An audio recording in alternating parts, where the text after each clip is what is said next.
Nesse documentário, nós vamos retratar um pouquinho sobre os membros da Igreja de Jesus Cristo dos Santos dos Últimos Dias. É um nome bem longo, mas é assim que eles gostam de ser chamados. Então, em alguns momentos eu irei me referir à Igreja Mórmon, mas somente como uma nomenclatura menor, para não ter que ser repetitivo e falar sempre a Igreja de Jesus Cristo dos Santos dos Últimos Dias. Mas também vou me referir somente a membros da Igreja. Então, saibam que quando eu falar sobre membros ou Mórmon, eu estou querendo me referir a membros da Igreja de Jesus Cristo dos Santos dos Últimos Dias. Eu espero muito que gostem e aproveitem.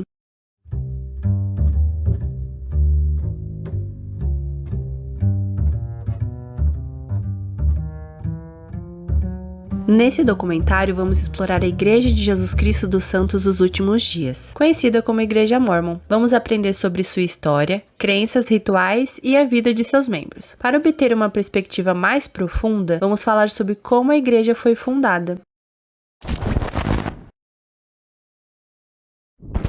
Tive um rapaz que estava morando nos Estados Unidos no ano 1820 e esse rapaz era Joseph Smith. A Igreja Mórmon foi fundada nos Estados Unidos no início do século XIX por Joseph Smith, que alegou ter tido visões divinas. Ele afirmou ter traduzido o livro de Mórmon, que se tornou uma escritura sagrada central para os Mórmons. Na época, ele traduziu essas escrituras de placas de ouro. Então, tinha aquelas placas com escritas até então desconhecidas. Ele fez essa tradução e se tornou o livro de Mórmons. Então, ele foi para um bosque e ele ajoelhou e orou ao Pai em voz alta, e ele teve uma visão onde ele viu nosso Pai Celestial e Jesus Cristo. Descreveu que a glória deles excediu a glória do sol, e nessa visão nosso Pai Celestial e Jesus Cristo explicaram que tudo a apostasia aconteceu. A Igreja de Jesus Cristo não existiu mais. Eles explicaram que ele deveria ser o próximo profeta. Os Mormons consideram o livro Mórmon, juntamente com a Bíblia, como escrituras sagradas. Eles seguem uma fé cristã com algumas crenças distintas, como o batismo pelos mortos e a doutrina da exaltação. O batismo pelos mortos é uma prática baseada na crença de que as ordenanças religiosas, incluindo o batismo, são essenciais para a salvação e que elas podem ser realizadas em nome daqueles que já faleceram. A crença subjacente é que após a morte, as almas têm a oportunidade de aceitar ou rejeitar as ordenanças realizadas em seu nome. Portanto, o batismo pelos mortos é uma forma de oferecer às pessoas falecidas a oportunidade de aceitar o Evangelho Mórmon e as ordenanças de salvação, se assim desejarem. Muitas religiões cristãs tradicionais não acreditam na validade desse ritual e podem considerá-lo controverso. A prática é vista como uma expressão de crença mórmon, de que a salvação pode ser alcançada por meio de ordenanças religiosas específicas, que incluem o batismo, e que essas ordenanças podem ser estendidas aos mortos. Os membros da igreja desejam viver de acordo com sua fé, ser cidadãos exemplares e servir suas comunidades. Então a igreja, ela nos incentiva a ser autossuficientes, no sentido que não é, ser milionário, mas ter a capacidade de poder ajudar outras pessoas. Então, crescer no nosso conhecimento secular ao ponto de ajudar outras pessoas. Então, a igreja me influenciou no ponto de compreender a importância que isso tem para minha vida. Muitos têm o objetivo de alcançar a exaltação, que é a crença em se tornar semelhante a Deus no pós-a-morte. A missão e o serviço comunitário são aspectos importantes para muitos mormons. Vamos explorar como essas experiências afetam suas vidas. Então, jovens de 18, no caso os rapazes, de 18 a 25 anos, e as mulheres de 19 a 29, se eu não estou enganada, nós saímos em trabalho voluntário por um período de tempo, onde nós vivemos como missionários. Nós não trabalhamos, nós só focamos em compartilhar o evangelho com as pessoas. Essa foi a experiência que mais me mudou. Eu estava longe da minha família, eu não tinha contato constante com eles na época, eu não os via, eu não podia voltar para casa para vê-los, e eu falava com eles por e-mail. E 2 vezes no ano eu fazia chamada de vídeo só. Foi muito diferente, porque eu vivi em uma cultura completamente diferente, e eu vivi com pessoas de culturas completamente diferentes. Porque nem sempre eu tava com uma pessoa aqui do Brasil. Eu podia estar com um americano, eu podia estar com um hispânico, eu podia estar com qualquer pessoa do mundo, assim como eu podia ir para qualquer lugar do mundo. E essa experiência da missão, ela muda todo mundo que vai pra lá, de forma positiva ou negativa, isso vai depender da pessoa. Como qualquer comunidade, os mormons ou membros da igreja enfrentam desafios, incluindo a discriminação. Vamos considerar como eles respondem a esses desafios. A história da igreja é bem triste. Mandados embora de vários estados dos Estados Unidos. Eventualmente, tive que sair dos Estados Unidos em total, porque não era seguro mais. Isso era depois que eles estabeleceram cidades, depois eles estabeleceram as casas deles, e eles tiveram que sair tudo isso. E viajar para o lugar que nós chamamos Utah hoje, que é dos Estados Unidos, porque eventualmente tornou um estado. Membros realizam rituais sagrados em seus templos, incluindo o batismo pelos mortos e o selamento de famílias. Esses rituais são considerados sagrados e não são discutidos fora do templo. Então, o templo, ele é um lugar sagrado para nós. Então, lá nós fazemos convênios maiores e mais significativos, sendo um deles que nós chamamos de selamento, que é o casamento para toda a eternidade. Então, quando a gente vai na igreja, até mesmo aqui, se você for num casamento, você vai ouvir a pessoa que está realizando o casamento falar que as pessoas estão casadas até que a morte os separe. Mas nós acreditamos que nossa vida, ela não termina aqui. E no templo, nós podemos fazer o casamento para toda a eternidade. Então, depois que nós morrermos, nós ainda podemos estar com nossas famílias, desde que nós vivamos nossa vida de forma obediente aos mandamentos de Deus, né? Como já falamos sobre o batismo para os mortos, agora vamos falar sobre o selamento de famílias. Para os membros da igreja, o selamento é uma das cerimônias mais sagradas. Eles acreditam que o selamento permite que as famílias estejam unidas por toda a eternidade e que o relacionamento entre marido e mulher perdurará após a morte. A crença central subjacente ao selamento é a importância da família e a convicção de que as relações familiares são eternas. Os mormons acreditam que o plano divino de Deus envolve famílias eternas e que o selamento é uma maneira de cumprir esse plano. Como o batismo de mortos, o selamento familiar também é uma prática da Igreja de Jesus Cristo dos Santos dos Últimos Dias. Não é amplamente aceito em outras denominações cristãs e é visto como uma crença distintiva dessa fé. O selamento é uma cerimônia que reflete o forte foco da Igreja, a importância da família e da continuidade familiar. A música desempenha um papel importantíssimo na adoração para os membros, com hinos conhecidos por sua harmonia e estilo tradicional e sacramental. No modo de se vestir, os membros são incentivados a se vestirem de maneira modesta e respeitosa, refletindo a importância que atribuem ao corpo e à pureza. No próprio site de acesso à igreja, tem uma pergunta escrita: como devo me vestir para frequentar a igreja? Eles respondem que você deve se vestir com a sua melhor roupa de domingo. Visitando a igreja, você consegue analisar e verificar que a maioria dos membros homens utilizam terno, gravata e sapato social, e as mulheres usam saia e blusas que cubram os ombros e o colo. Os membros da igreja frequentam capelas para participar de reuniões religiosas, como o culto dominical, que ocorre todos os domingos. São conhecidos por seu envolvimento em atividades de serviço comunitário. Algumas curiosidades incluem a tradição de serviço missionário, que são os missionários que vão até os outros países, estados, cidades, missionar sobre a igreja para os cidadãos. Das curiosidades também incluem a estrutura hierárquica, com profetas e apóstolos vivos que lideram a igreja até hoje. E como última curiosidade, mas não menos importante, vem a prática da poligamia, que foi uma parte controversa da história da igreja. Mas iremos falar um pouco mais disso em alguns casos.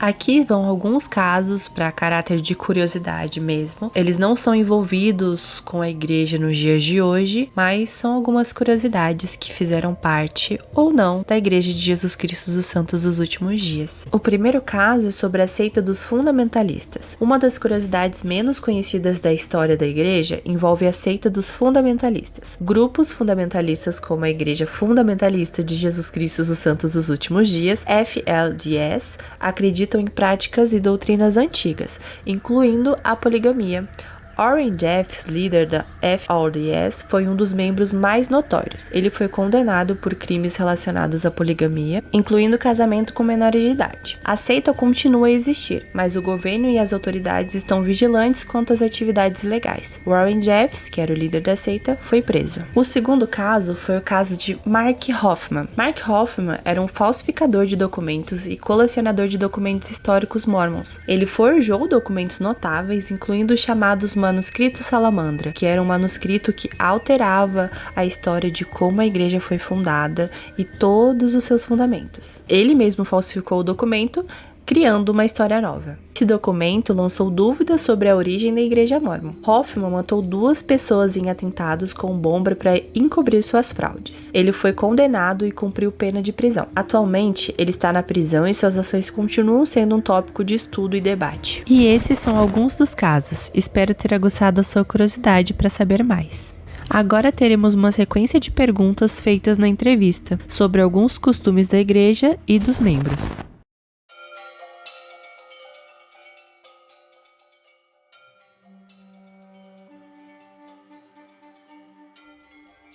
Na igreja a gente serve voluntariamente, né? Então, durante a semana, a gente tem um trabalho normal e a forma como a gente equilibra as coisas na igreja é porque todos os dias a gente tem o costume, por exemplo, minha família, assim como os outros membros, nós temos algo que nós fazemos em casa, que nós estudamos as escrituras todos os dias. Então, dessa maneira, a gente sempre está em contato com as coisas da igreja. A gente não consegue estar todos os dias aqui, porque todos nós temos uma vida, temos uma família para cuidar, ou nós estamos estudando. Então, dessa forma, a gente consegue ter contato com as coisas do Evangelho. E aí, vai ter sempre um momento onde a gente vai ter que acabar priorizando uma dessas coisas, né? Eu e minha família, nós vamos viajar. Então, nós tentamos coordenar para que as outras pessoas que estão junto comigo, né, fazendo esse trabalho voluntário, elas possam estar presentes quando eu vou estar com a minha família e vice-versa. Porque o ponto central na igreja são as famílias. Então, elas são nossa família, nossa prioridade. Então, a gente sempre vai tentar fazer os 3 pratos girarem ao mesmo tempo. Mas vão ter momentos onde a gente vai acabar se focando em um ponto em específico. Mas sempre o ponto central sempre vai ser nossas famílias. Eles sempre vão ser prioridade.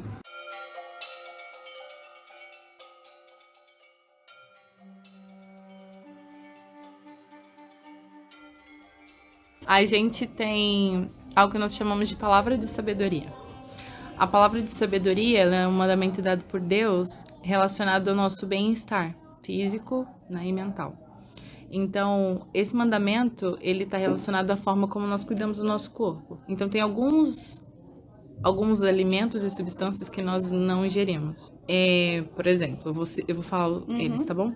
Então, café, chá preto, bebidas alcoólicas, drogas ilegais, cigarro e qualquer outra substância que nos faça mal.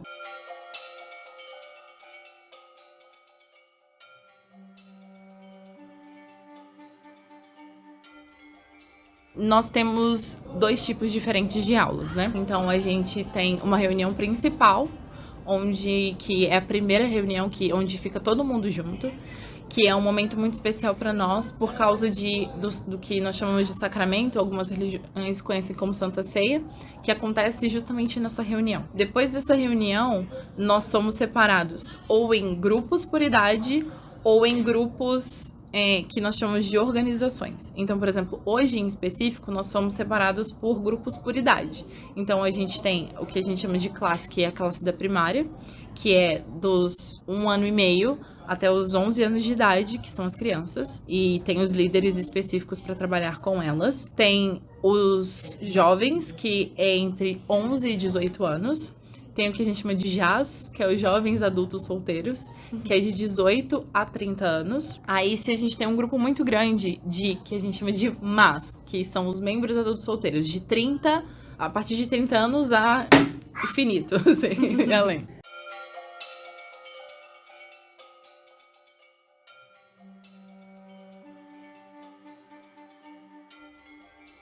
Eu cresci na igreja. Então, vamos colocar, né? Eu nunca tive a experiência de viver longe do que é ensinado aqui. Mas não porque não me foi dada opção, mas por decisão minha. As coisas que eu aprendo aqui, elas me fazem sentir mais próximas de Jesus Cristo e de Deus, que nós acreditamos que tem poder suficiente para nos ajudar e nos auxiliar nos momentos da nossa vida. Então, essa crença me faz ter uma perspectiva diferente quando eu passo por desafios. Desafios como qualquer outra pessoa, com níveis e intensidades diferentes da minha vida. Mas elas me ajudam a encontrar um lado bom onde, na maioria das vezes, talvez a gente tenha dificuldade de encontrar. Então, ela me faz ser feliz independente das circunstâncias, porque eu tenho minha atenção completamente voltada para Jesus Cristo, para os ensinamentos. E por isso, eu consigo também ter como foco na minha vida ajudar as pessoas. E quando eu digo as pessoas, óbvio que começa primeiro pela minha família para depois eu ir para fora, mas independente do que eu sinta, no momento em que eu tô ajudando outras pessoas, os meus problemas eles parecem tão pequenos, minhas dificuldades parecem muito pequenas.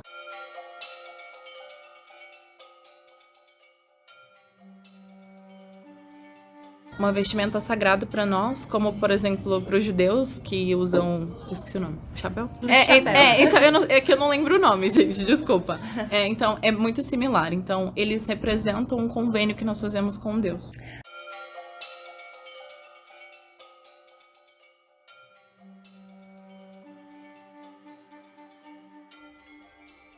Não muito. Não. Eu acho que talvez, assim, o que faz com que mude um pouquinho a cultura é, por exemplo, porque a igreja tem uma universidade nos Estados Unidos. Então, o que faz com que talvez os jovens e até os membros da igreja busquem estudar lá. Mas essa é a diferença, né? E da cultura em si. E talvez essa constância no nosso crescimento secular também.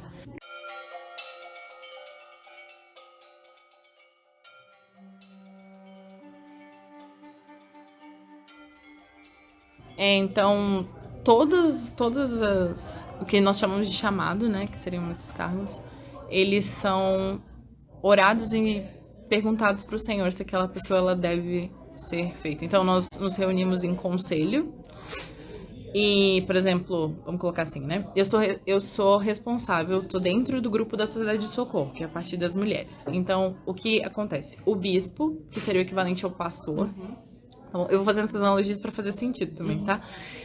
Seria o equivalente ao pastor. Ele tem 2 homens que trabalham junto com eles, que são os conselheiros. Então, o que acontece? Eles juntos, eles oram ao Senhor e perguntam se uma pessoa, ela deve servir em uma determinada classe, organização, ou para ser professor, ou qualquer outra coisa, né? Então, eles oram. E essa pessoa, ela só recebe um chamado quando todos eles têm o mesmo sentimento.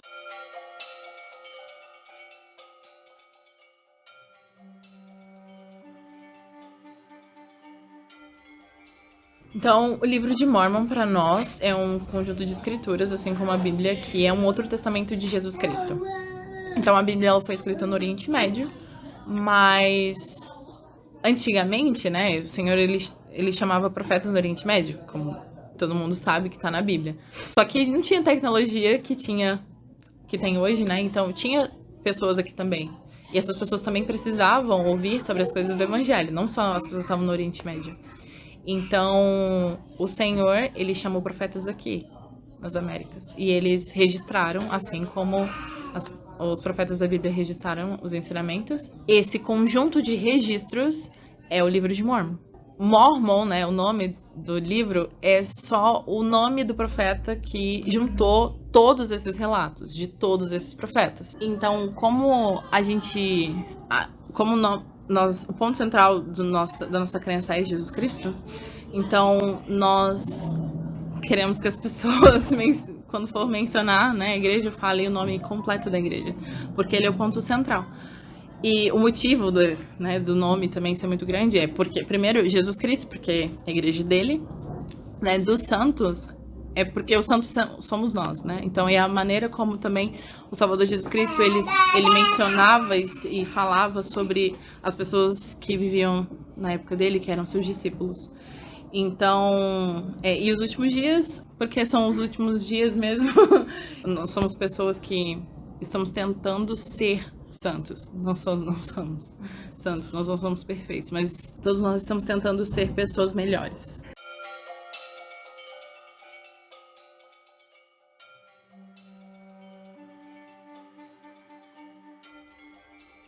Os momentos mais felizes da minha vida eu vivi por causa das escolhas que eu fiz em seguir algumas coisas. Meu filho, por exemplo, é uma delas. Ele me dá umas dores de cabeça, sobe nos lugares, sim, mas...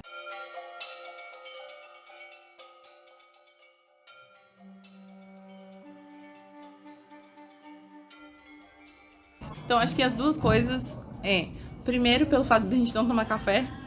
Eu não sei porquê, mas as pessoas se sentem escandalizadas quando a gente fala isso. E nós não tomamos, não é nem por conta da cafeína em si, mas é porque Deus falou. Então, nós acreditamos nisso e é simples assim. E o outro ponto, eu acho que também é a questão da lei da castidade, pelo fato de nós não termos relações sexuais antes de nos casarmos. Talvez não sejam as coisas mais polêmicas, mas são as coisas mais simples e que as pessoas normalmente têm um choque muito grande quando a gente fala que a gente não faz. Então...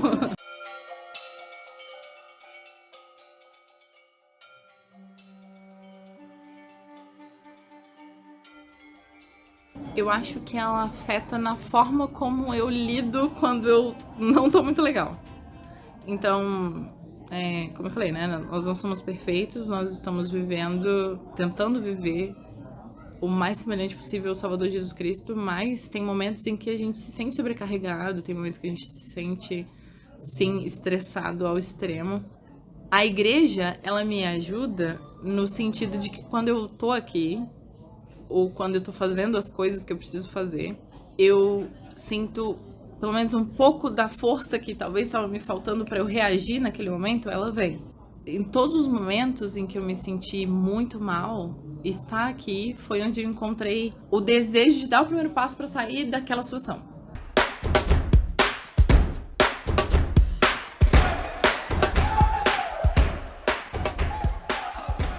Para mim, então, nossa igreja enfatiza muito educação, porque é uma coisa integral. Se nós não somos educados, nós não temos um conhecimento para trabalhar ou para fazer as coisas diárias.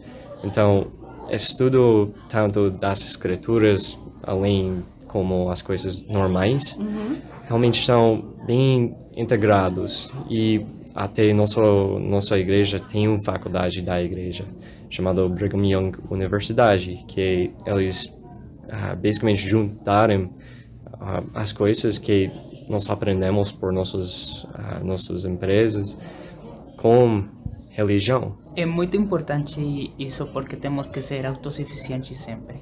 Sempre temos que procurar o melhor.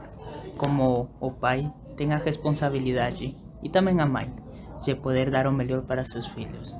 Então, tem que estar preparados, tem que ter faculdade, melhor se tem faculdade. Um trabalho bom, não pode ser o melhor trabalho, mas estão juntos, podem ter a bênção, que podem estar bem como família, podem ter o que os filhos precisam.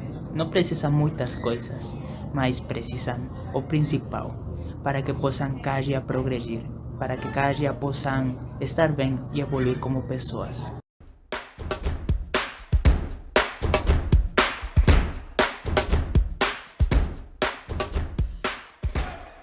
Isso não é alguma coisa oficial da igreja, tipo, o que eu vou falar não é oficial, mas eu acho que muitas pessoas não entendem a diferença entre sagrado e secreto, porque nós falamos muito sobre os templos, porque temos coisas bem sagradas lá, que nós não falamos sobre abertamente.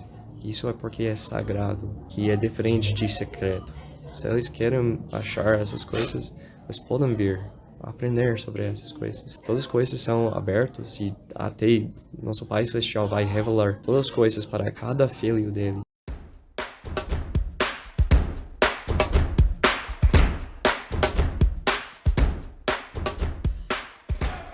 Eu tive um tempo onde eu estava afastando da igreja. Eu queria que não ficar na minha vida, porque eu estava errado. Eu sabia que eu estava errado e eu não queria consertar isso. Isso é a coisa sobre a ressurreição de Cristo. Literalmente, tem poder. Tem poder de mudar vidas.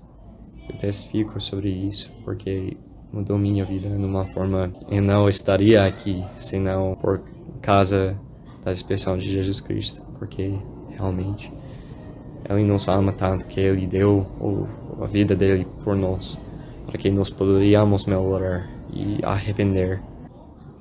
Eu tive muitas dificuldades com depressão e ansiedade na minha vida, e isso conduziu para hábitos que não eram corretos.